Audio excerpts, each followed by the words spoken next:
आप देख रहे हैं अनहोनी। अनहोनी में आज की कहानी हमारे साथ शेयर की है गौतम जी ने। तो चलिए बढ़ते हैं आज की इस कहानी की ओर।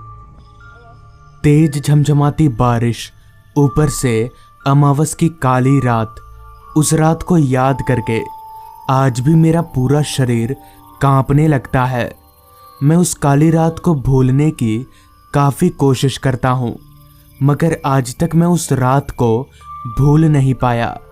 दरअसल हुआ कुछ यूँ था कि घटना आज से काफ़ी साल पहले का होने के कारण उस समय मैं अपने गांव में रहा करता था।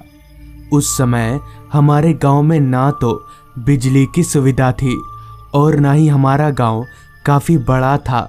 साथ ही साथ हमारा गांव चारों तरफ से जंगलों से घिरा हुआ होने के कारण अंधेरा होते ही हमारा गांव एकदम वीरान सा हो जाता था। लोग भी अंधेरा होने के बाद अपने अपने घरों से नहीं निकलते थे।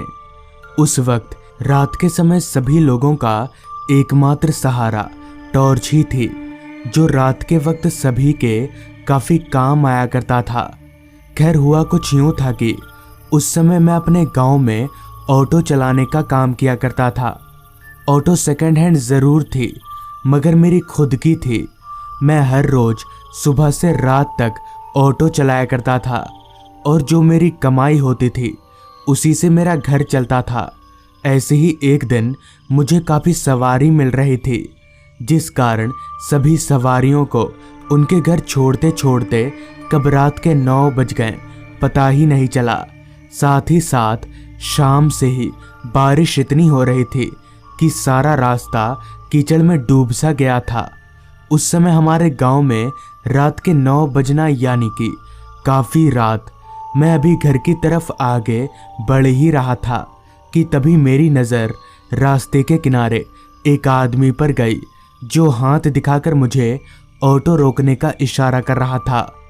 उस आदमी को ऑटो रोकने का इशारा करता देख मैंने ऑटो को ठीक उस आदमी के पास रोका और उस आदमी से कहा, क्या हो भाई साहब, कहाँ जाना है आपको? इस पर उस आदमी ने कहा, मुझे लालगंज गांव के शमशान के पास जाना है। उस आदमी के मुंह से ये सुनकर मैं काफ़ी हैरान हुआ कि भला इस आदमी को इतनी रात गए शमशान में क्या काम है। जिस पर मैंने उस आदमी से कहा, चलूँगा, मगर भाड़ा थोड़ा ज़्यादा लगेगा। इस पर वो आदमी बिना कुछ बोले ही मेरी ऑटो में चढ़कर बैठ गया और उसके बैठते ही मैंने भी ऑटो भगाना शुरू कर दिया। रात काफ़ी हो जाने के कारण रास्ता पूरी तरह से वीरान हो गया था। साथ ही साथ अमावस की काली रात होने के कारण रोशनी का तो पूरे रास्ते पर कहीं अता पता भी नहीं था और हल्की फुल्की जो मेरी हेडलाइट की रोशनी थी वो भी काफ़ी कम पड़ रही थी। खैर अभी मैं आगे बढ़ ही रहा था कि तभी मेरी नज़र आरवीएम पर गई। तो मैंने जो देखा उसे देखकर मेरा पूरा शरीर कांपने लगा, क्योंकि पीछे जो आदमी बैठा हुआ था उसका पूरा शरीर कुचला हुआ था।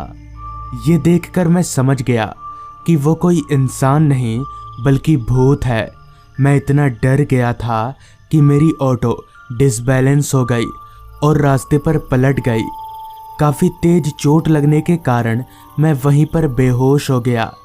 फिर जब मेरी आंख खुली तो मैं हॉस्पिटल में एडमिट था।